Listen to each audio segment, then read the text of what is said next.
Todos os anos, milhares de pessoas perdem suas vidas em acidentes de trânsito. O que vê aqui são bárbaras lembranças daqueles que estavam no lugar errado e na hora errada. As pessoas que correm esses quilômetros de destruição ganham a vida vendendo as partes dos carros que se envolvem em acidentes fatais. Quando vejo esses destroços, imagino os terríveis acidentes que custam as vidas dos ocupantes desses veículos. Aqueles que sangram até a morte, enquanto outros tentam salvá-las do metal retorcido. A família que decidiu passear no domingo, o qual tornou-se um dos últimos domingos. Olá, eu sou o Dr. Francis B. Gross e quero convidá-lo para uma outra viagem através das muitas faces da morte.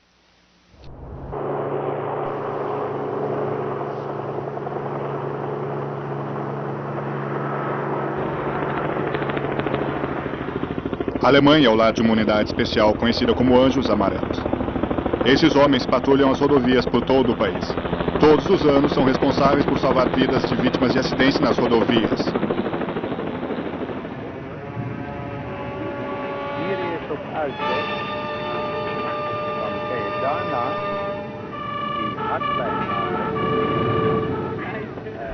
Quando este homem foi atropelado enquanto andava de bicicleta, os especialistas dos Anjos Amarelos vieram.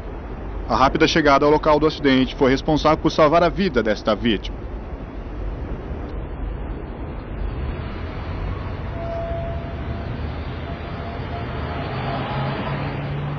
Essas rodovias foram criadas por Adolf Hitler.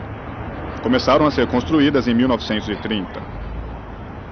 O design sofisticado dessas rodovias serve de padrão para as rodovias do mundo inteiro. Ano passado, mais de 8 mil pessoas morreram nessas rodovias. Este motoqueiro foi uma das vítimas.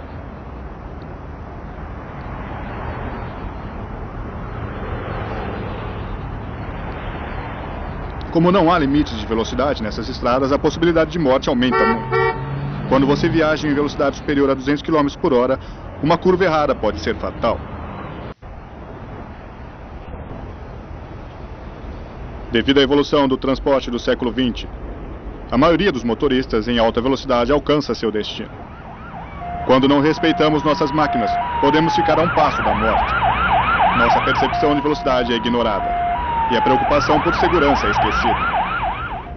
Se a tecnologia sempre quis tirar vantagens da vida humana, o carro é a melhor armadilha.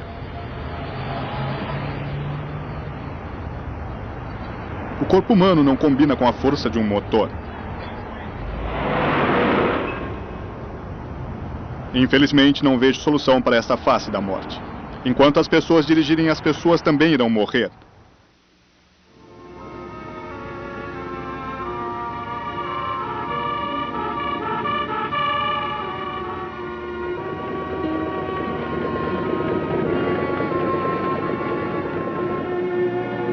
Quando o nevoeiro chega até a rodovia, os acidentes são comuns. Quando 9 carros bateram durante o nevoeiro, um motorista de caminhão, sem poder enxergar a rodovia à sua frente, bateu nesses carros a mais de 100 km por hora. Seu caminhão de 38 toneladas bateu em um carro, causando um grande incêndio. Aqueles que não queimaram até a morte foram esmagados em seus veículos.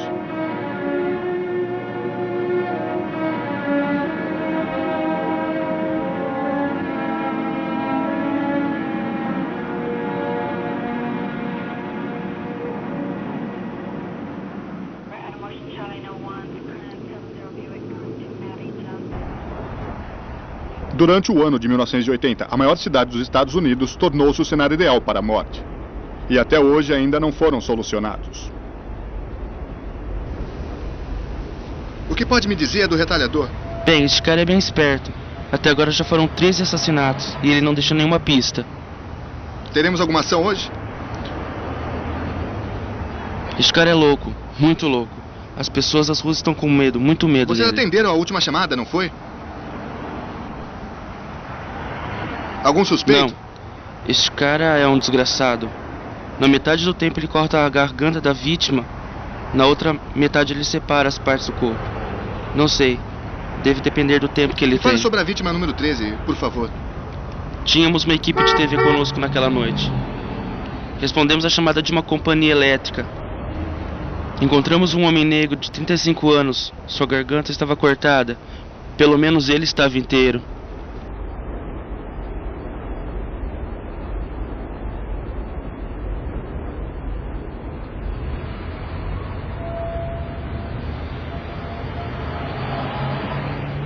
Um maníaco homicida matou 13 vítimas. Nunca encontraram justificativas para os assassinatos, mas as particularidades sobre esses crimes eram: as vítimas eram pobres, mendigos, pessoas sem parentes, exceto por um homem. Um assassino psicótico que buscava uma vingança doentia.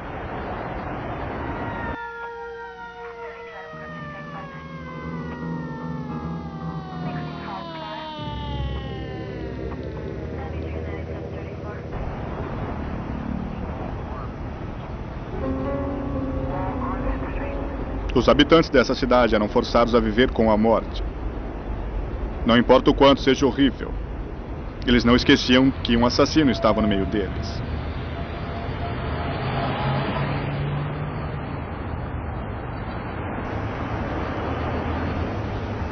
Foi eu que chamei. Meu amigo está naquela lixeira, está morto. Onde? Ali, naquela lixeira.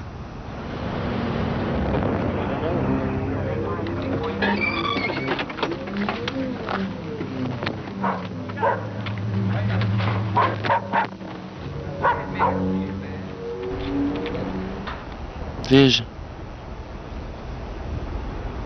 Droga, temos 3 ou 4 corpos aqui. São vários dessa vez. Os moradores de rua dessa cidade lembram-se que estavam expostos a uma morte bem violenta. Eu não acredito. Honestamente, eu não acredito.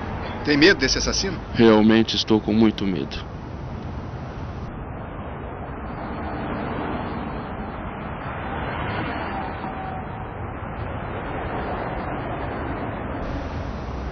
Bom, eu nem sei o que dizer. Eu só espero que o peguem. Eu também. Seria bom se eles o pegassem. Assim nossos problemas acabavam. Eles o pegarão. Cedo ou tarde o pegarão. Ele estava bem da última vez que o senhor o viu? Sim, ele estava muito bem. E o senhor não via há 3 dias, não, é isso? Não, há 3 dias.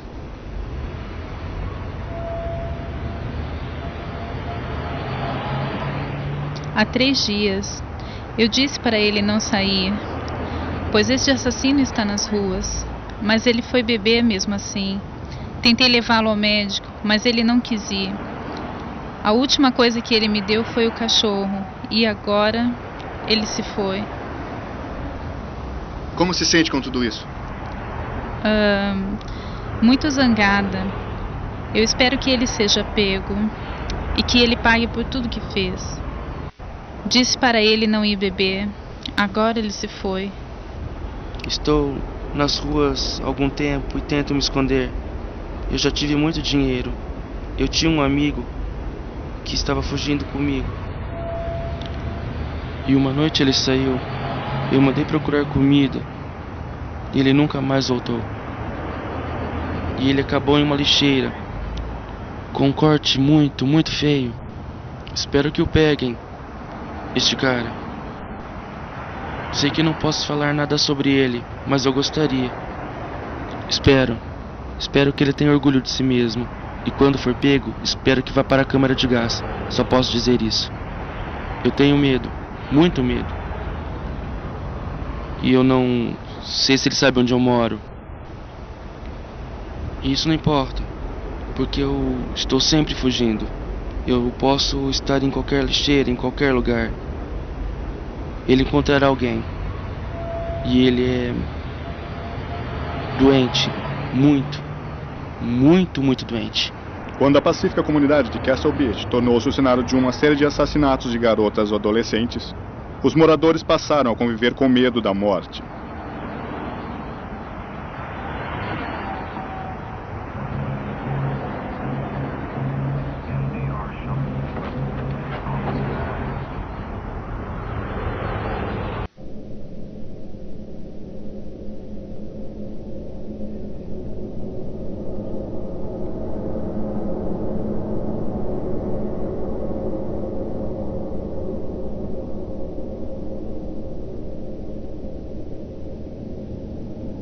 A descoberta de uma nova vítima logo marcaria a conclusão do perfil de um assassino.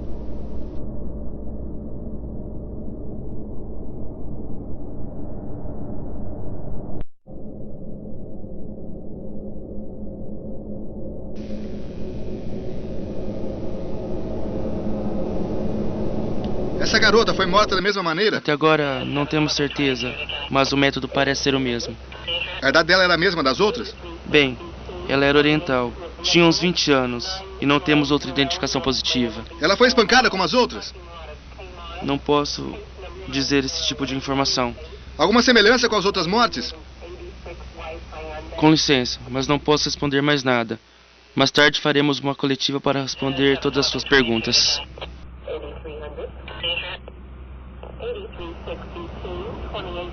Este seria o último crime deste assassino. Em uma semana foi preso em seu apartamento, quando a polícia descobriu evidências do crime. O medo maior é a morte. Até sua prisão, Mike Lorenzo mantinha as mulheres de Castle Beach em constante estado de medo. Eu fui até a 7321 Johnson Avenue, onde prendi o homem que está à mesa. E você o prendeu? Sim. Havia uma ordem de prisão para o réu ou uma premissa dessa vez? E você o encontrou? Objeção, meritíssimo. Essa linha de perguntas relatam a procura do réu. Essa busca foi uma violação das emendas 4 e 14 da Constituição. Advogado, o senhor foi avisado que este não é o momento apropriado para fazer tais objeções. Rejeitado. Pode prosseguir. Obrigado, meritíssimo. Policial, diga à corte o que encontrou durante a busca. Encontrei um videocassete mais 6 fitas. Meritíssimo, gostaria de usar o videocassete como sendo a prova identificada como A. E as 6 fitas restantes, prova de B a G. Aceito. Meritíssimo, gostaria também de mostrar a fita para a corte.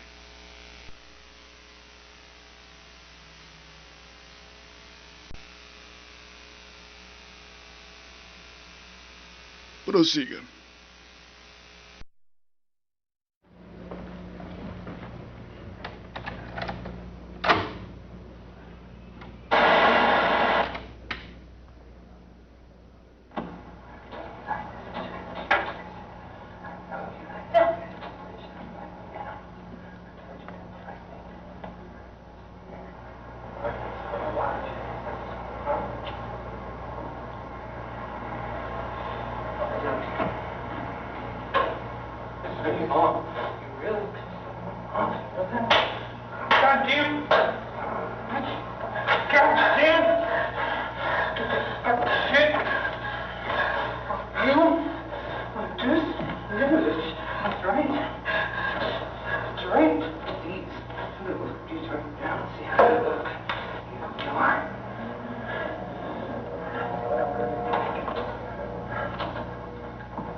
Mike Lorenzo terminou seu reinado de terror suicidando-se na cadeia pública.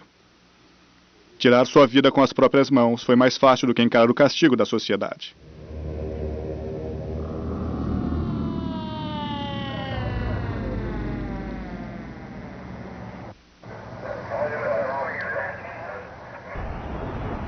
Os sociologistas concordam que o estresse da cidade conduz ao crime.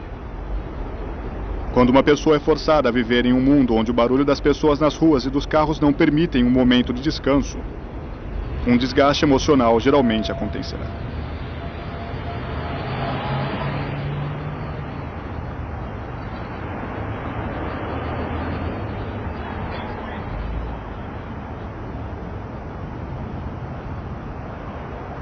Este foi o caso de Lucas Washington, um desempregado. que não aguentou mais morar na cidade em que vive. Usando um rifle M1, ele declarou guerra da janela de seu apartamento na cidade de Nova York.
Senhora, pode dizer-nos o que aconteceu?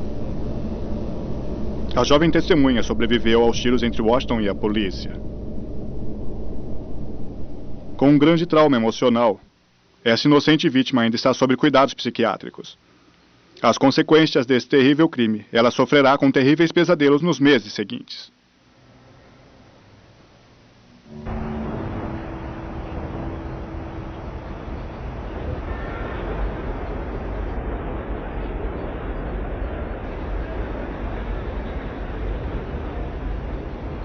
Ninguém jamais entenderá a verdadeira razão da violência cometida por Lucas Washington. Quando um homem é forçado a perder seu orgulho e respeito próprio, vingança é a única alternativa. Fora os sentimentos de insegurança e medo, algo deve ser feito para ser importante de novo. Se matar os outros é um meio para chegar a isso, tragédias irão acontecer. Os moradores desse bairro de Nova York sempre lembrarão dos efeitos de Lucas Washington.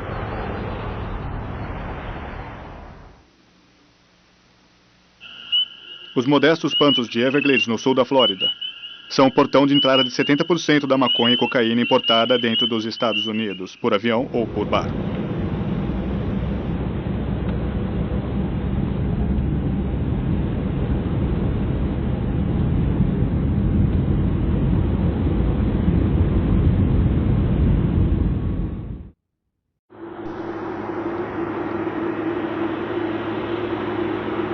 Para um visitante, Everglades representa o local de preservação. Mas os contrabandistas de drogas fizeram da região uma indústria. A área é tão grande que qualquer chance de capturar um contrabandista é muito pequena. Mas ao anoitecer, sob a luz da lua cheia, o tráfico dos contrabandistas aumenta e garante aos policiais grandes chances de sucesso.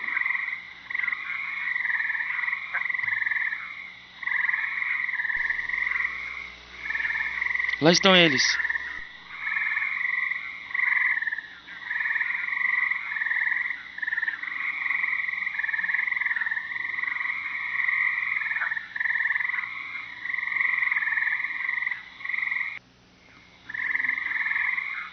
Embora isso leve algum tempo, esses dois homens novamente traficarão drogas.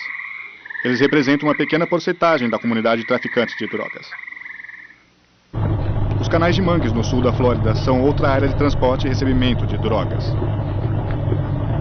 Quando uma equipe de TV acompanhou os guardas que seguiam uma pista de um carregamento ilegal, um drama real ia acontecer.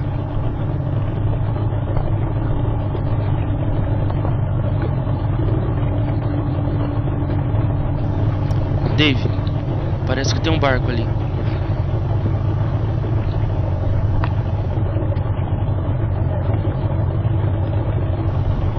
Aqui é a patrulha do estado da Flórida. Você está preso. Desligue seu motor e erga as mãos.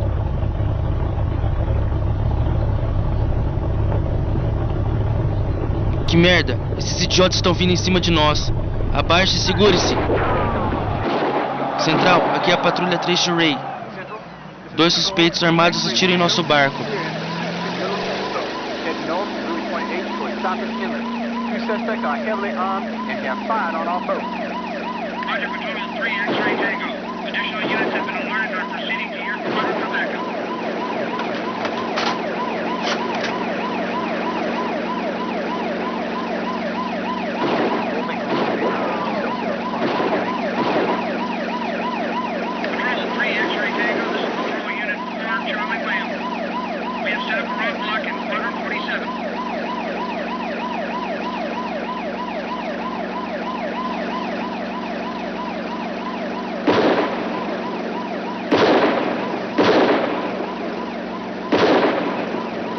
Boys, keep yourselves down. Shane, I put you down. They're slowing down. I've got the driver covered. Okay, we'll keep a close eye on one down. Erga as mãos. Com a mão direita desliga o motor. Central, aqui é a patrulha 3 de Stango. Temos 2 suspeitos presos agora e vamos checar o barco. Um suspeito ferido, possivelmente morto. Chame uma unidade médica. Fique com as suas mãos levantadas.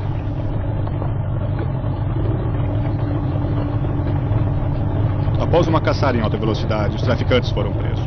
Os oficiais não sofreram nenhum ferimento, mas um dos traficantes estava morto. Essa caçada resultou na maior apreensão de cocaína da história da Flórida.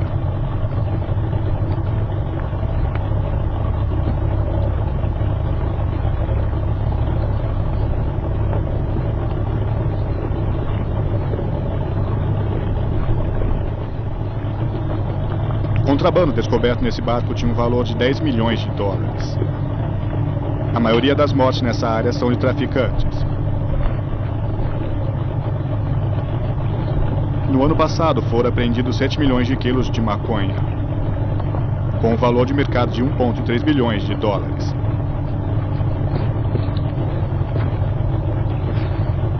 A droga mais perigosa de todas não é a cocaína, mas uma feita aqui mesmo nos Estados Unidos. Ela se chama PCP. Meu nome é Dr. Steven Lerner e faço pesquisas na área de drogas abusivas. E nos últimos 6 anos, eu e meus associados temos estudado a droga chamada PCP. PCP é uma droga muito perigosa. PCP foi desenvolvida por Park Davis em meados de 1950 como anestésico cirúrgico e devido às reações adversas nos humanos, o estudo clínico foi interrompido em meados dos anos 60 e a droga foi tirada do mercado. Ela é uma droga muito poderosa, desde então seu uso tem sido ilegal, não apenas nos Estados Unidos da América, mas em todos os outros países também. Os usuários de PCP geralmente são levados a clínicas devido às reações adversas, onde a família, amigos e a lei podem se envolver. Muitas vezes, para acalmar a violência do usuário de PCP, é preciso mais ou menos de 6 a 8 policiais bem fortes. E por essa razão, eles devem ser medicados. Me deixe em paz! Ninguém pode nos ajudar? Soltem! Saia do caminho. Droga, Tira a esse mão cara é de mim! grande, é o gêmeo. Maldito, me deixa embora! Solta! Fica aqui. Droga, traga Seu ele de filho da volta. puta! Tira a mão de mim, desgraçado! Seu maldito! Maldito, tira a mão de mim! Filho da puta, me solta! Me solta! Ah! Filhos da puta!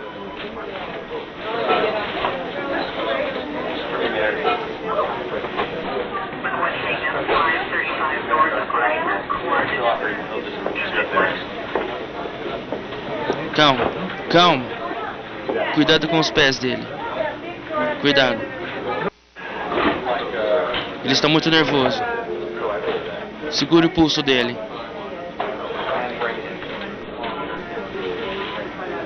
Segure esse homem. Segurem ele. Abre a porta. Abre a porta. Vamos.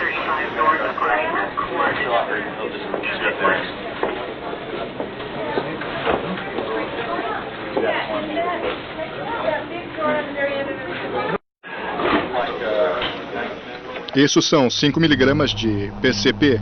O usuário fuma o PCP ainda na forma de folha. Pessoas que inalam 1 ou 2 vezes uma porção de PCP, os efeitos começam em 5 minutos, mais ou menos. A droga atinge o auge dentro de 15 a 30 minutos. As pessoas ficam bem alucinadas de 4 a 6 horas, mais ou menos. No geral, leva de 24 a 48 horas para a pessoa voltar ao normal. Este é o efeito de apenas um uso da droga. Para o usuário crônico do PCP, a pessoa usa o PCP no mínimo 3 dias por semana, para o mínimo de 3 meses. Isto pode levar muitos meses e muitos anos, até que a pessoa volte ao normal. Os usuários de PCP mostram estados alterados de consciência, onde parecem estar alertas e orientados para um ponto do tempo, mas no segundo seguinte estarem violentos ou combatíveis novamente. Esses são os efeitos do PCP. Quem é você? Sai daqui! Tira essa câmera daqui! Tira essa câmera daqui! Tire essa câmera!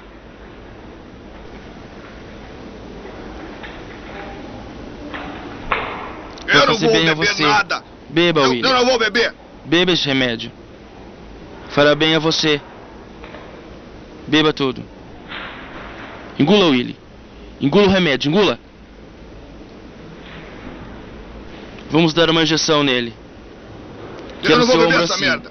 Fique calmo. Fique calmo.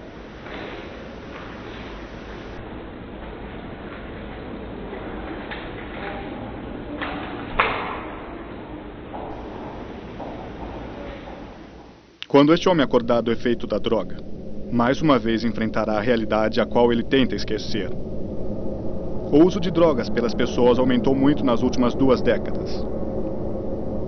Quando a sociedade precisa se drogar, este medicamento torna-se uma forma de cometer suicídio. Há uma dúvida quanto ao medo deste homem voltar.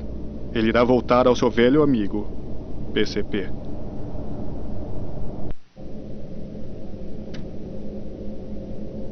O anjo da morte.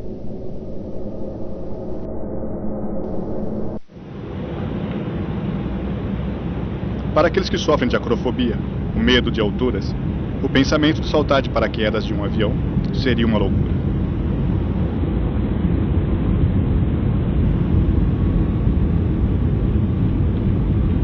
Por 15 anos, Bob Oster tem sido um fotógrafo especializado em fotos aéreas.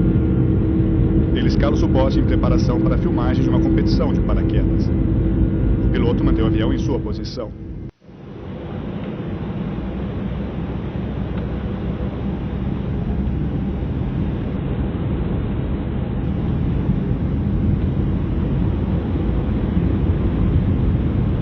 O primeiro a saltar é Mark Adams, um novato. Está competindo pela primeira vez. Oster o segue para filmar suas manobras.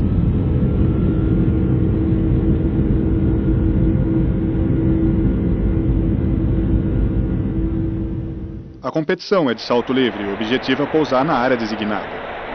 O primeiro competidor atingiu a área 2 vezes nos 3 saltos, ganhando o evento. Em seu primeiro salto profissional, Adam pousou direto na marca. Adam voltou para sua equipe e recebeu os parabéns. Ele tirou fotos e parecia confiante para o próximo salto. A equipe prepara o equipamento para o segundo salto. Ele irá saltar de uma altura de 11 mil metros. O paraquedista depende totalmente de seu equipamento. Após ganhar um beijo de boa sorte, mais uma vez Adam irá fazer o salto.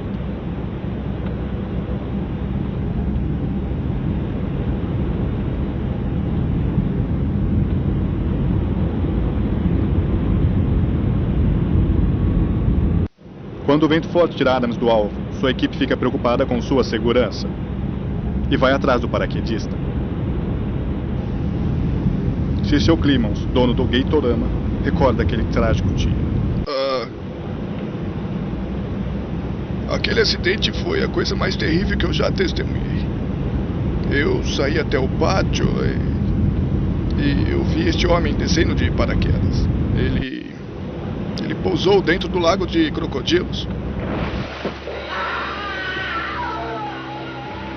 E ele gritou bem alto. E a expressão de seu rosto era horrível, a qual jamais tinha visto em um ser humano. Era o rosto dele antes que eu pudesse ajudá-lo. Ou qualquer coisa que fizesse para tirá-lo de lá. Os crocodilos o deixaram em pedaços.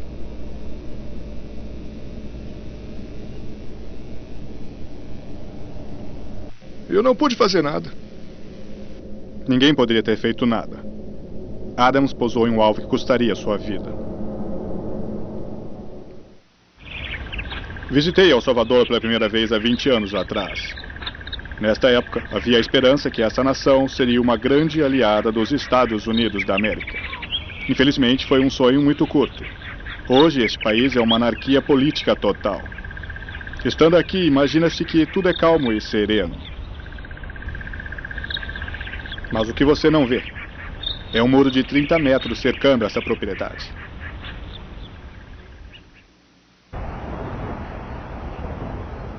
Torna-se perigoso estar em uma casa no escuro devido a uma guerra virtual nas ruas, onde sua vida ganha um novo significado.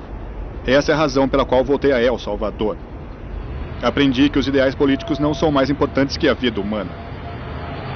Infelizmente, para os camponeses analfabetos e as crianças deste país, os homens armados decidem o destino da política.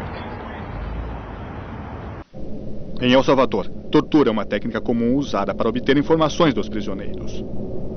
Os arquivos militares dessas seções dos arquivos particulares, às vezes, são mostrados ao público.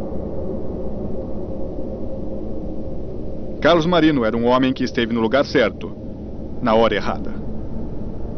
Uma investigação de rotina tornou-se um horrível pesadelo para Carlos.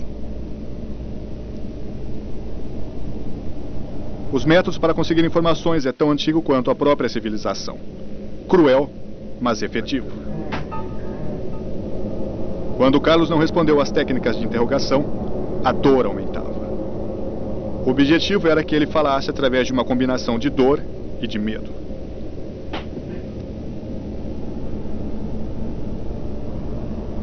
Carlos, quem ajudou você? Não sei de nada. Sou um camponês. Se é um camponês, o que faz aqui na cidade? Estava fazendo compras. Com que matou os seus homens? Matar quem? Eu não sei. Quem morreu? Tem certeza que não sabe? Eu não sei de nada. Eu não sei. É verdade, eu não sei. Pare!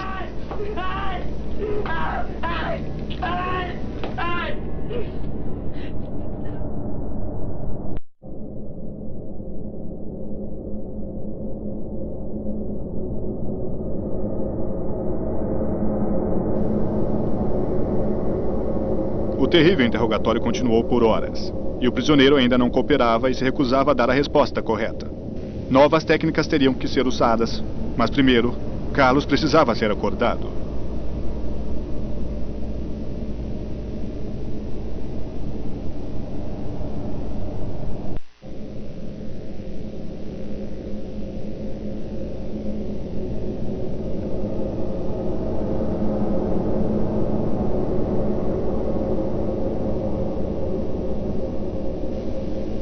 Carlos, para quem você trabalha?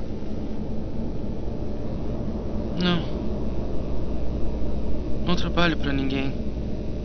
Não há ninguém. Não sei de nada.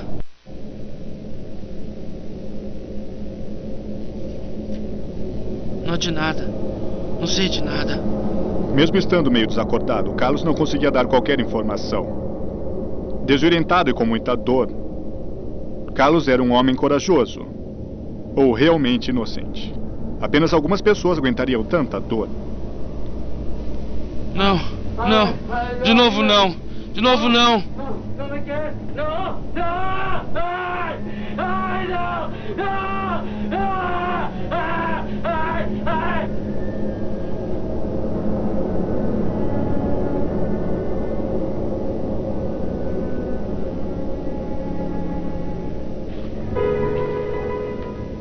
Carlos, você precisa falar a verdade.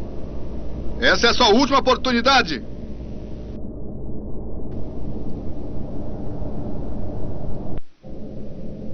Sobreviver a um regime terrorista depende do sigilo. O fracasso do interrogatório de Carlos Marino só poderia ser resolvido de uma maneira, pois não poderia haver testemunhas. Ninguém saberá se Carlos era mesmo culpado.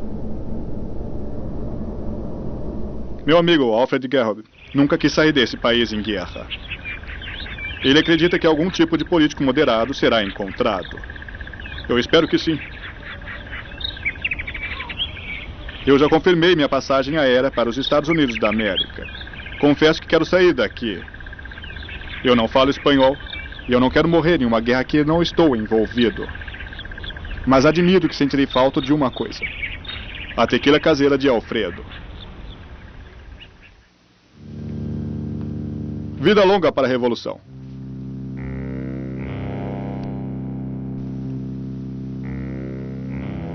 Em 1º de julho de 1979, a polícia respondeu a uma denúncia de uma bomba que havia sido colocada na casa de um artista russo.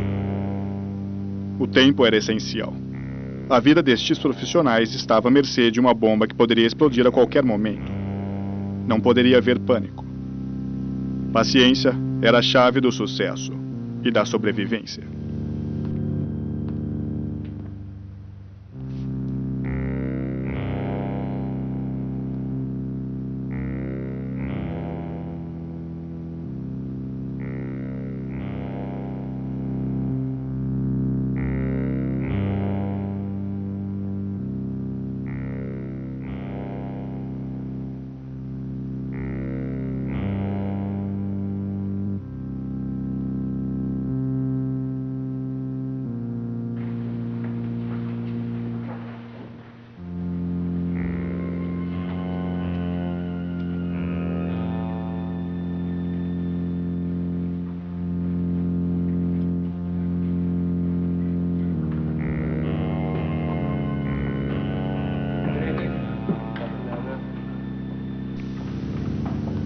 Vamos checar ali.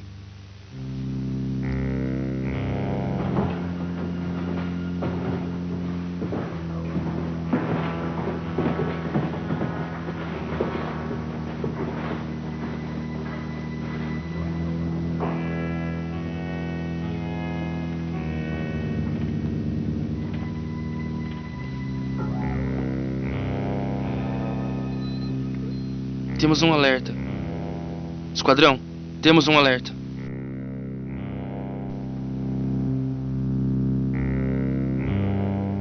Temendo que a bomba pudesse explodir a qualquer momento, o esquadrão de bombas tinha que desarmar a bomba.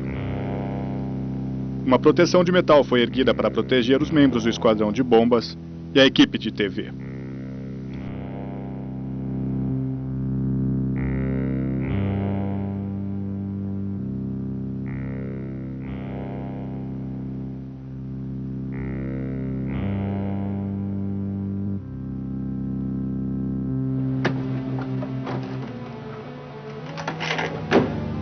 Going for the blasting shaft now.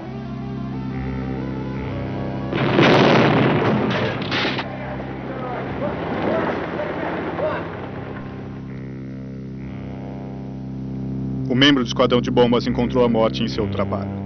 Bill Reynolds sempre expressou seu medo de morrer com uma bomba explodindo em suas mãos. Neste dia, seu medo tornou-se realidade. E ele conheceu sua própria face da morte. Em meados de 1960 e 1970, a América esteve envolvida em uma guerra que nunca fora compreendida. O local era o Vietnã.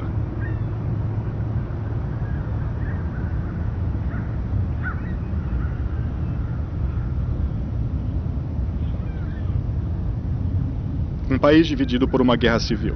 Esperava-se prevenir do comunismo. Os Estados Unidos montou uma base de operação na cidade de Saigon, onde o exército americano com os vietnamitas do sul queriam destruir os Vietcongs.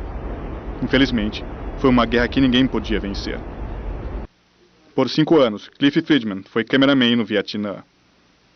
Suas dramáticas imagens de guerra lhe deram prêmios de reconhecimento. Muitas vezes ele arriscou a vida por uma imagem extra, que o fizera ser um fotógrafo único.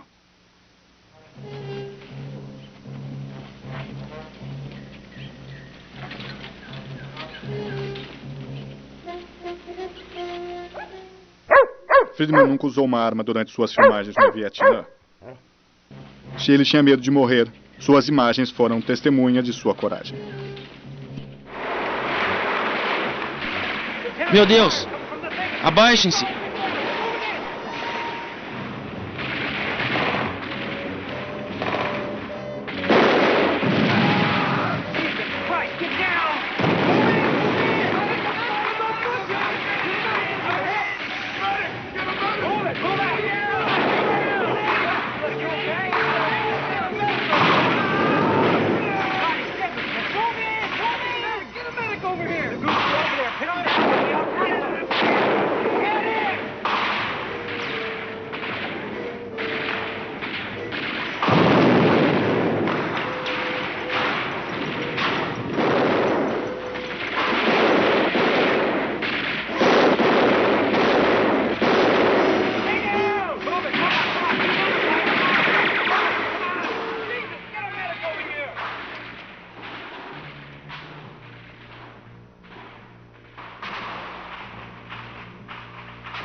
Em câmera lenta, podemos testemunhar os momentos finais da vida de Cliff Friedman.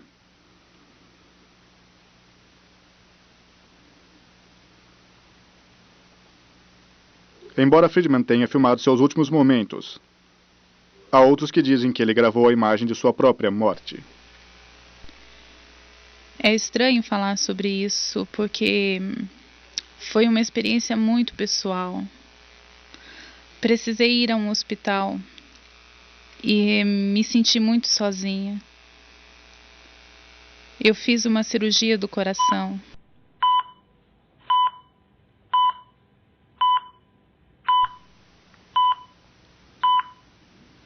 Uma das grandes esperanças que compartilhamos é a possibilidade de uma vida após a morte. O enigma da morte ainda não tem uma resposta desde o início dos tempos.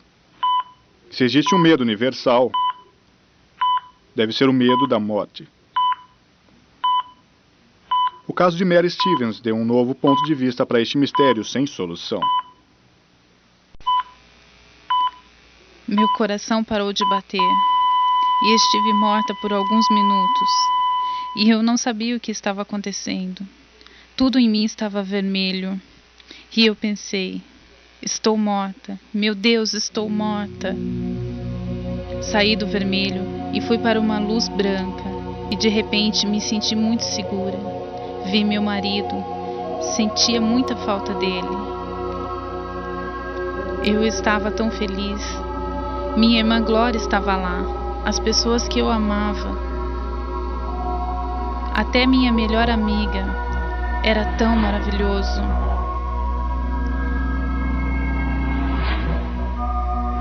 Então vi meu filho. Ele tinha morrido no Vietnã. Ele estava do mesmo jeito que eu me lembrava. Eu queria estar ali, mas acordei no hospital e estava com muita dor. Estava feliz por estar viva. Há tantas coisas que tenho que fazer e quero fazer. Mas não tenho mais medo de morrer, porque sei que estarei com as pessoas que amo na minha vida após a morte.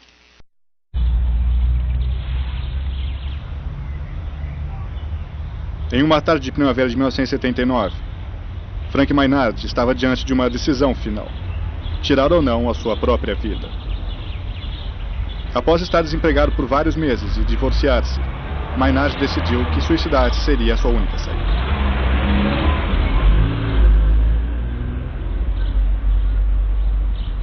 Assim que sua esposa chegou ao local, a polícia pensou que ela poderia convencer a ele de não se matar.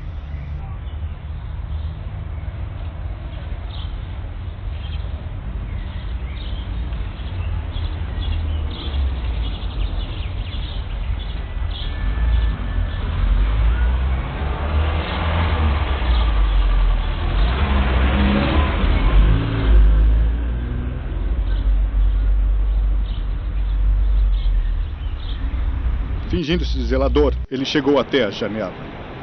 Seu medo pela morte o impedia de fazer esta tragédia.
Para viver em um mundo complexo, devemos estar no controle, o que significa adequar-se à complexidade. Se isso não acontecer, tragédias acontecem. Esta particular face da morte aconteceu quando a mente de Frank deixou de ser sadia. Bem, o som parecia como um splash quando seu fígado estourou ao bater no chão. Foi um tipo de splash. O lado negativo tomou conta de Maynard e o resultado foi a sua morte. Seus problemas faziam parte de sua vida. E ele acabou com todos.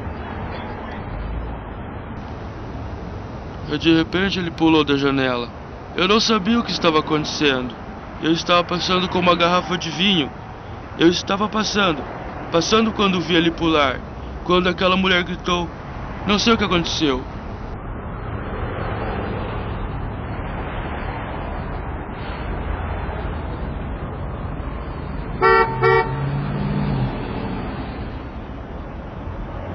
Se a morte trouxe paz a Maynard, sua decisão egoísta trouxe tristeza para quem o amava de verdade e para quem o assistia.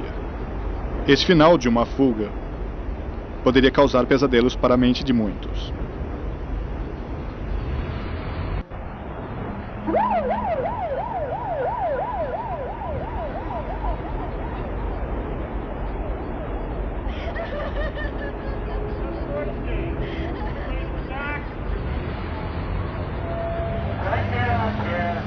Foi muito repugnante a maneira que tudo aconteceu aqui hoje.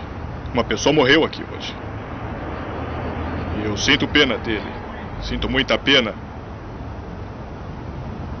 Mas não havia nada que eu pudesse fazer. Não havia nada. Eu temia por sua vida. Não havia nada que eu pudesse fazer. Tradição são regras importantes em nossas vidas. E elas oferecem símbolos que são associados com vários feriados. Dia de Ação de Graças é o Peru. Natal é o Papai Noel. E durante a Páscoa é o Coelho Branco. Mas o Coelho da Páscoa não é amado apenas pela habilidade de esconder ovos coloridos. Gourmets pelo mundo criaram pratos deliciosos com este símbolo da Páscoa. Oh, obrigado, querida. Foi muito gentil. Adultos também procuram por coelhos. Mas você verá o que eles têm em mente.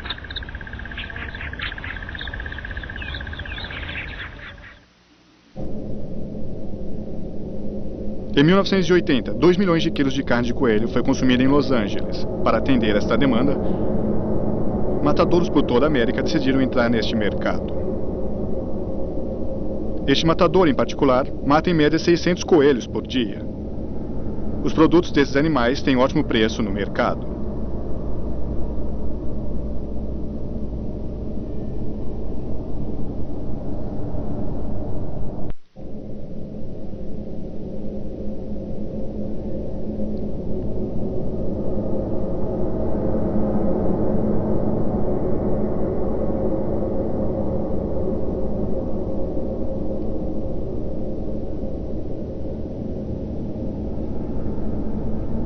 O sangue dos coelhos é usado para inoculação. O cérebro congelado é usado em vários remédios. Até os olhos são usados como componentes farmacêuticos. Suas cabeças e peles são usadas para comida de cachorro e gatos. E suas patas são vendidas como amuleto de sorte. Eu nunca pensei que essas pequenas criaturas tivessem tanta serventia.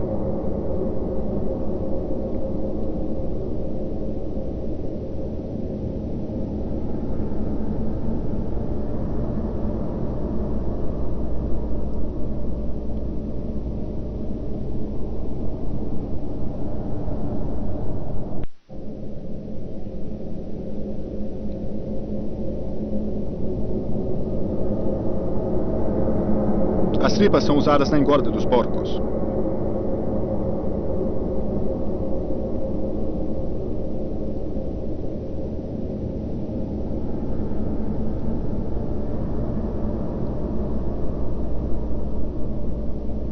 A parte mais valiosa é a pele após a secagem. Elas são vendidas da fábrica que fazem casacos e jaquetas muito valiosas. Esta é a saga de um coelho em um matadouro.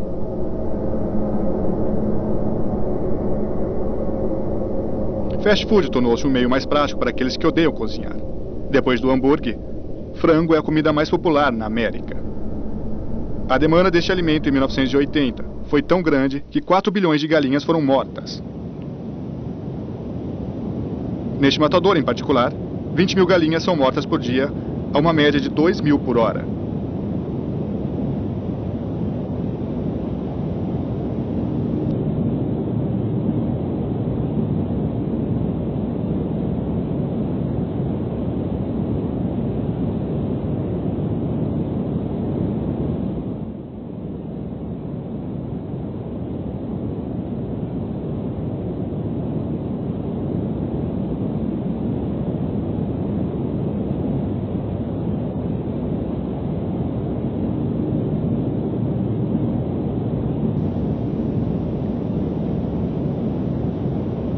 Uma máquina especial retira a pena e elas são vendidas como fertilizante.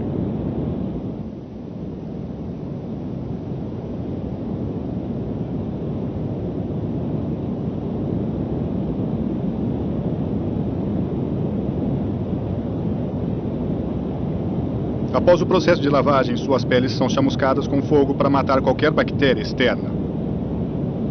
Todos os órgãos internos são usados. O que não pode ser comido é vendido como fertilizante.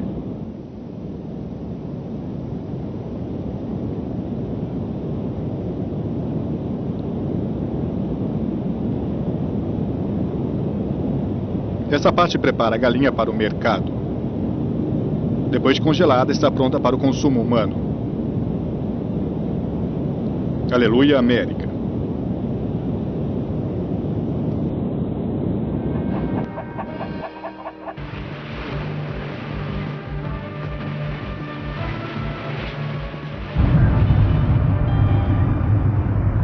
O local dessa face da morte é o Recife Bancocharel, na costa de Yucatán. Bob Olson era um americano exilado que montou uma pequena empresa de turismo. Após passar vários anos como marinheiro, Bob estava satisfeito com o que ele chamava de estilo americano de vida e morava no porto de Cozumel. Para estar aqui, ele comprou um barco e organizava turismo debaixo d'água. Sendo um experiente mergulhador e caçador de tesouros, o Recife era um paraíso para Bob. Ele podia fazer o que amava e ganhar por isso ao mesmo tempo. Nunca cansou-se de explorar naufrágios antigos no fundo do oceano. Cada mergulho era um novo desafio e um novo artefato.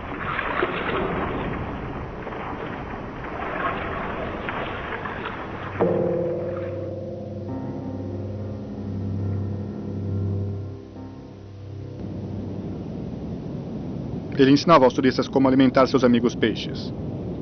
Havia uma pequena dúvida. Bob era um homem que tinha controle total sobre este meio ambiente?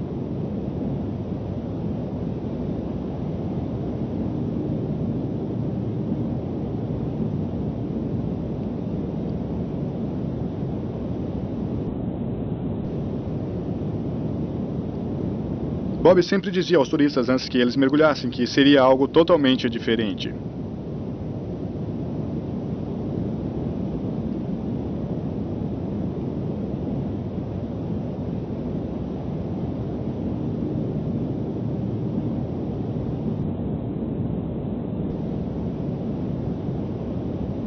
Seu mundo aquático não era um lugar de caça, mas era um local onde as pessoas poderiam alimentar e estudar a única vida submarina.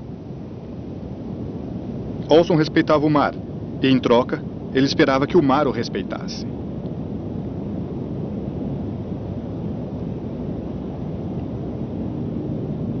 Às vezes o homem torna-se confiante demais, o que pode ser tão perigoso quanto o medo.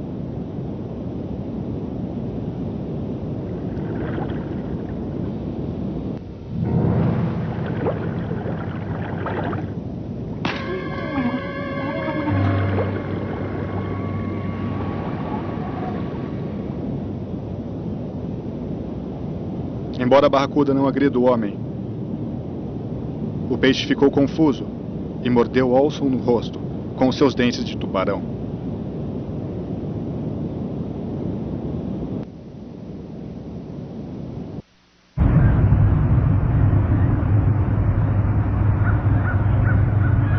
Com dor e em estado de choque, a tripulação e turistas tentavam salvar o homem ferido. Embora seus ferimentos sejam por acidente, eram tão sérios que quase custou a vida de Olson.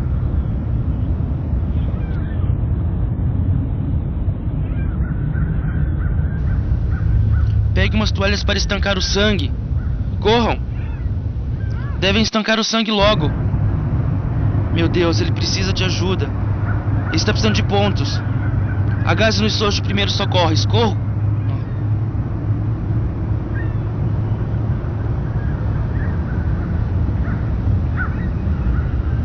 O sangue não para. Pressione com força.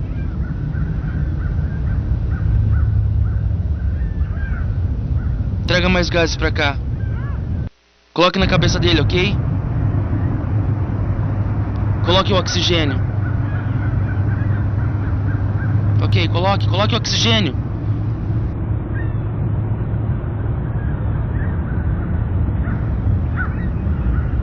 Bob Olson levou 72 pontos no rosto. E depois disso, ele nunca mais entrou na água. Sua confiança em um mundo que amava tanto deu lugar a um grande pavor deste meio ambiente. Ele está sob meus cuidados médicos e faz progresso em ser o homem que era antes. Olson aprendeu que as cicatrizes que carrega não podem ajudá-lo a entrar em um novo mundo, o qual antigamente amava.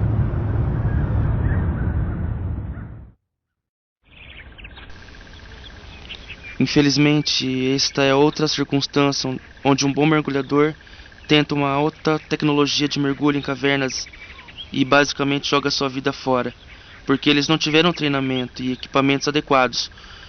Geralmente mergulhadores se arriscam e é uma tênue linha entre estresse e desafio, e cruzam muito esta linha. Muitas vezes, mergulhadores que tinham medo de água se arriscam para ver o que podem fazer.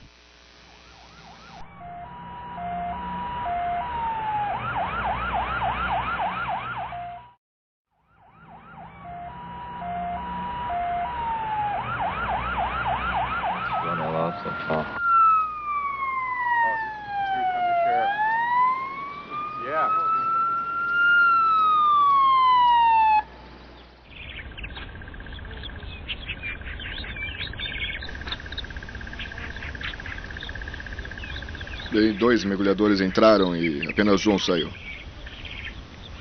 Este é Phil, ele saiu e o amigo continua em algum lugar lá embaixo. Ele acha que continua em algum lugar que bem por aqui. Talvez um pouco mais atrás.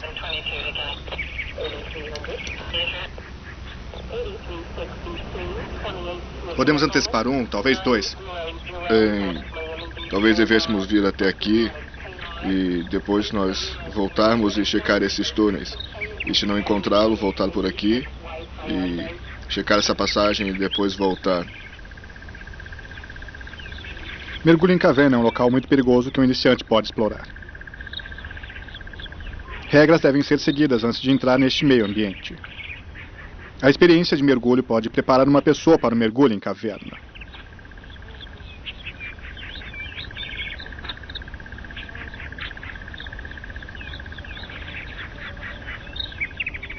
Neste local, os riscos são muitos. Por exemplo, mergulhar neste local, o acesso à superfície é bem restrito. O mergulhador fica dependente de seu equipamento. Se numa emergência como falha de oxigênio acontecer, a única saída de uma caverna é por onde você entrou.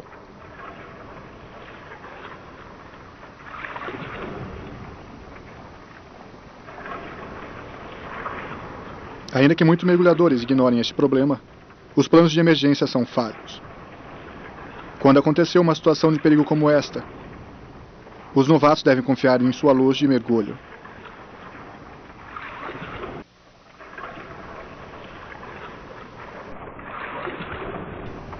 Se a luz falhar, ou as técnicas de mergulho não resolverem, o resultado é a desorientação.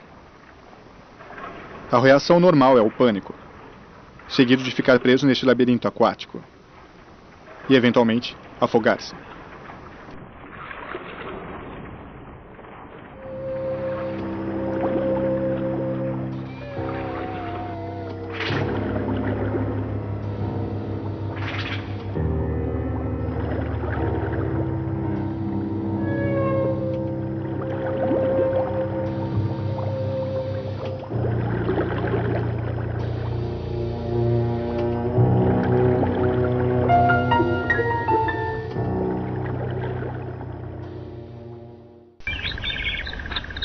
A equipe de resgate já está há algum tempo lá embaixo.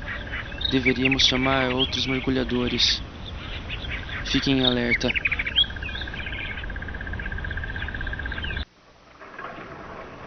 Joseph Ryan acabou de ganhar o certificado de mergulho.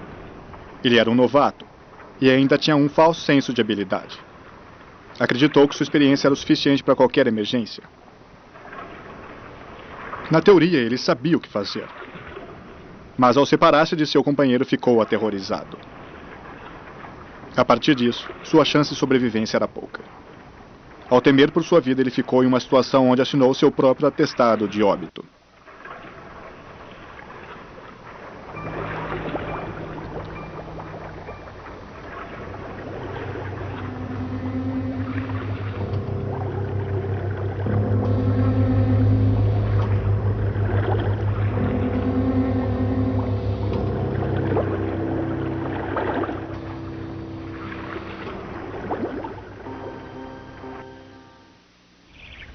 Desafiar o desconhecido e fazer uma grande descoberta é uma das grandes armadilhas do mergulho em cavernas. Segurança é um fator importante quando alguém entra em um ambiente não familiar. Com a segurança, o mergulhador nunca deve perder a percepção dos muitos perigos existentes. Um equilíbrio entre confiança e humildade deve existir. Descobrir a vulnerabilidade de cada um é uma parte importante de como lidar com o medo em qualquer situação. Se Joseph Ryan tivesse percebido isso, ele poderia ter salvo sua vida.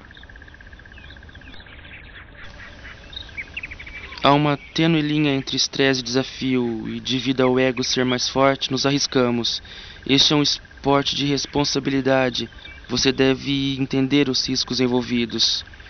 Ao estar em uma situação de perigo, é muito tarde para se arrepender. Alguns pensam que podem se arriscar, isso porque algumas pessoas possam ter medo da água.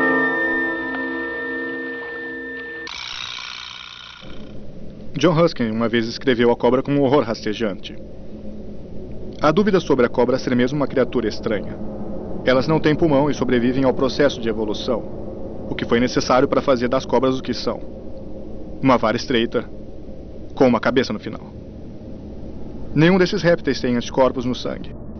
Se uma picada infeccionar, seu veneno pode matar. Muitas pessoas temem essa vulnerável criatura.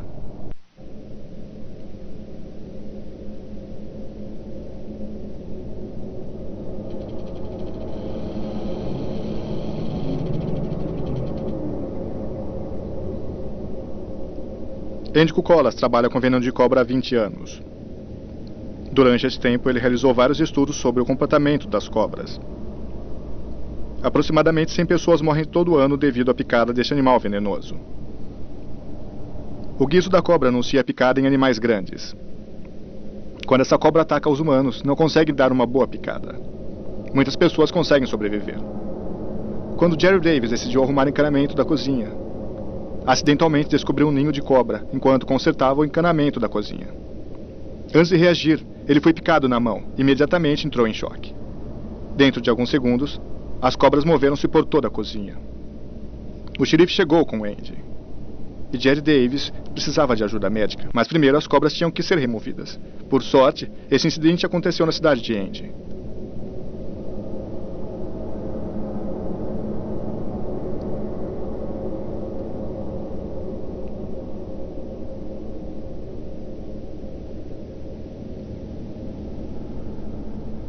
Como as cobras estavam perto do jovem desmaiado, Andy não tinha escolha senão capturar as criaturas enquanto estavam vivas. Equipado de um bastão especial, Andy tinha que calcular cada movimento. Uma cobra é capaz de atacar a uma distância de 2 vezes o seu tamanho. Um movimento errado poderia custar a vida de Andy.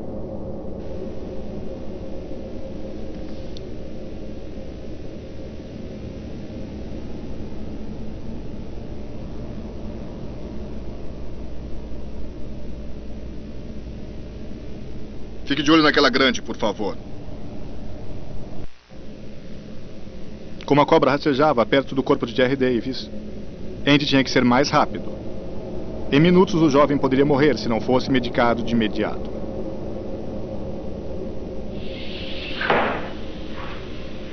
Fique de olho naquela que está fugindo. Quero sair daqui o mais rápido possível.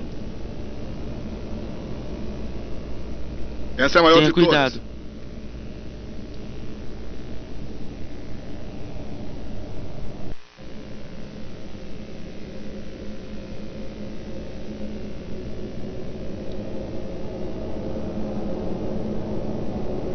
Essa é uma grande cascavel. Com certeza ela picou o jovem. Veja suas presas como está.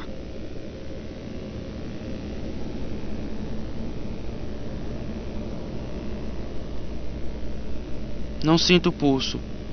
Vou lá fora ajudar os paramédicos. Vou secar se há mais cobras por aqui.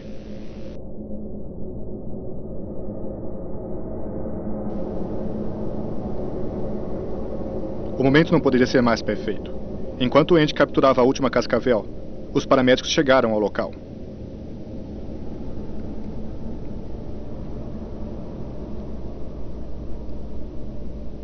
Nos Estados Unidos, apenas 3% das vítimas de picadas de cobras que recebem o antídoto morreram. Davis já havia sido picado na mão antes.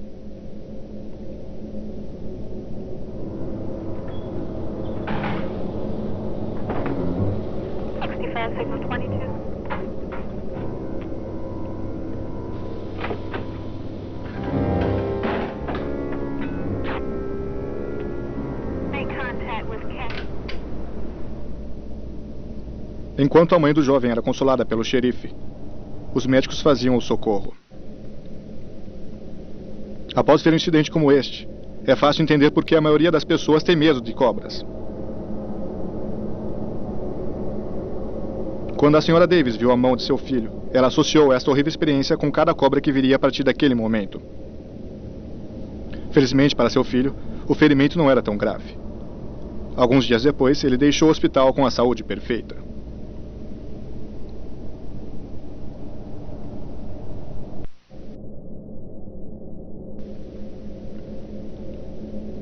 Uma experiência como a que a Jerry Davis e sua família viveram pode resultar em um grande medo psicológico.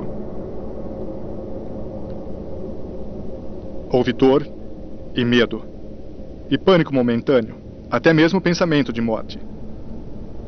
Embora essas emoções possam ser justificadas, a situação fora resolvida. Por alguma razão, levará algum tempo para esquecer.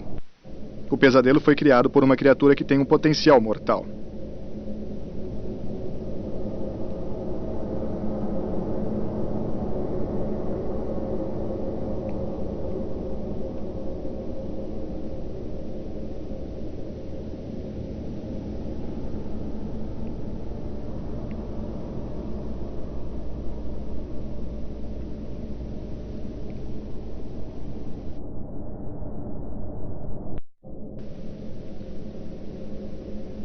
Mesmo se essa experiência nunca mais se repetir, a família de Davis sempre pensará que isso acontecerá de novo. E com este pensamento, eles imaginam que outras criaturas esperam pela próxima presa humana.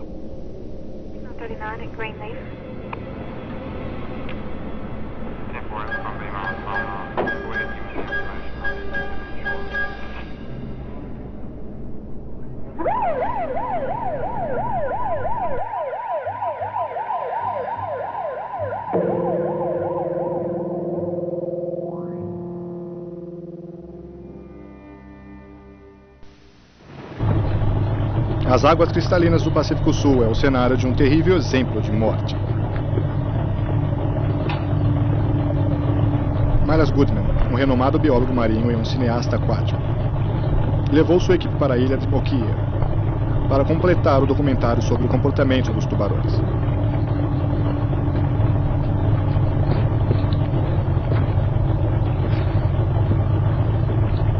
O barco se aproxima de seu destino e a equipe começa os preparativos necessários para mais um dia de filmagem. A expedição esteve no Pacífico Sul nas últimas 6 semanas.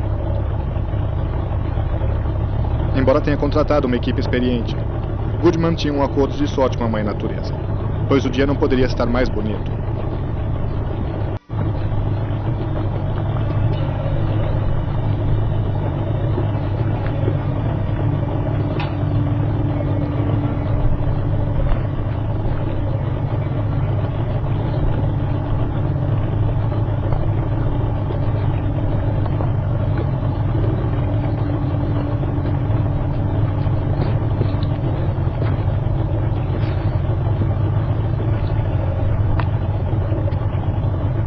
este era para ser o último mergulho da expedição.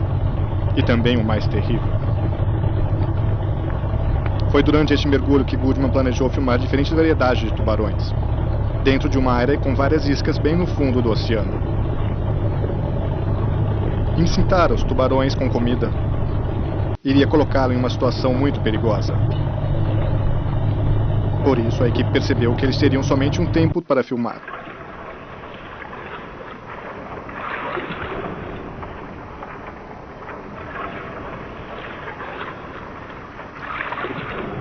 Especificar o comportamento do animal é muito importante para um biólogo. Mas os tubarões continuam incompreensíveis. Quando o alvo parece emergir, seu comportamento traz novos e confusos fatos. Há 250 espécies de tubarões no mundo. Apenas 10% atacam o homem. Embora nessa situação, estatísticas significam muito pouco. Os tubarões encontrados por Goodman e sua equipe mostraram sua agressividade natural para as câmeras.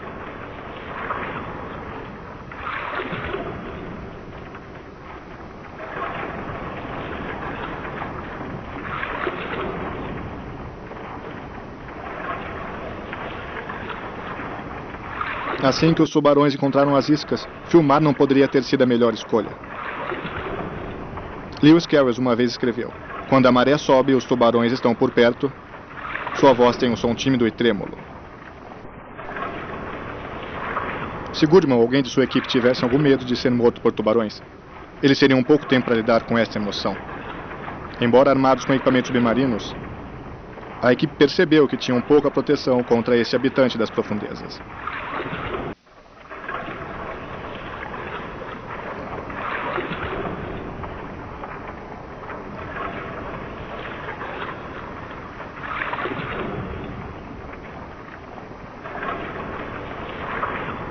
Rapidamente, Goodman e sua equipe perceberam que tinham criado a última refeição.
O homem que dedicou sua vida ao oceano tornou-se vítima de sua própria busca científica. Um tubarão arrancou sua perna até o joelho.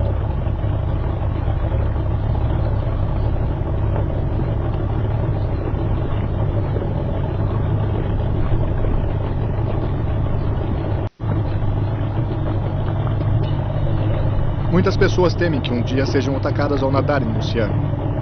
O irônico é que o homem que não tinha medo dessas criaturas foi vítima de um tubarão.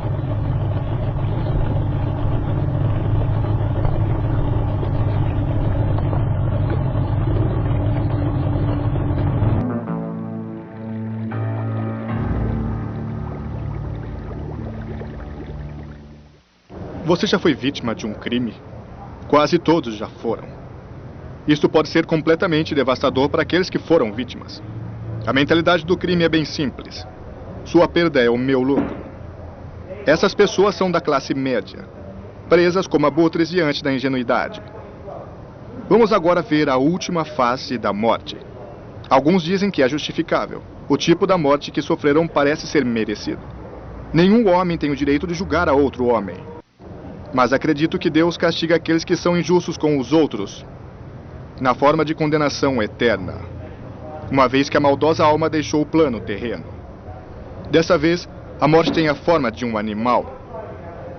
Chamo este último capítulo de Deus soletrado ao contrário.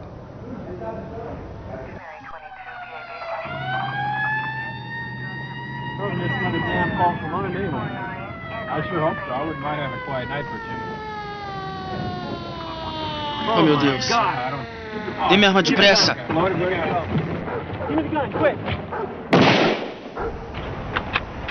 O que está acontecendo? Não atire nos meus cachorros, por favor! O que está acontecendo aqui?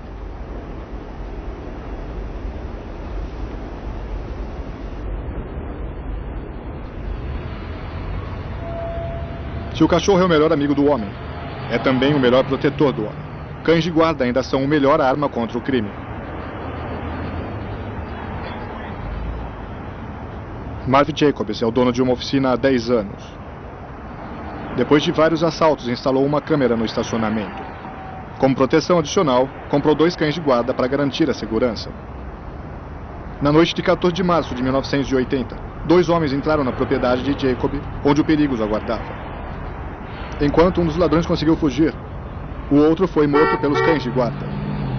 A polícia não teve outra escolha a não ser matar os cachorros que estavam em cima do assaltante.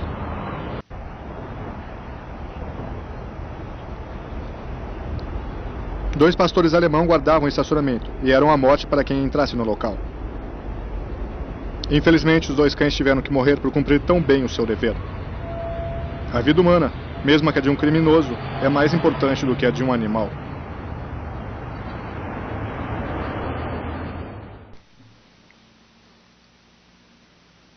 As imagens que irão ver foram gravadas pelas câmeras que Jacobs instalou no estacionamento.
Em um mundo que muda constantemente, em uma sociedade em que a violência aumenta, o medo da morte é a praga do século XX.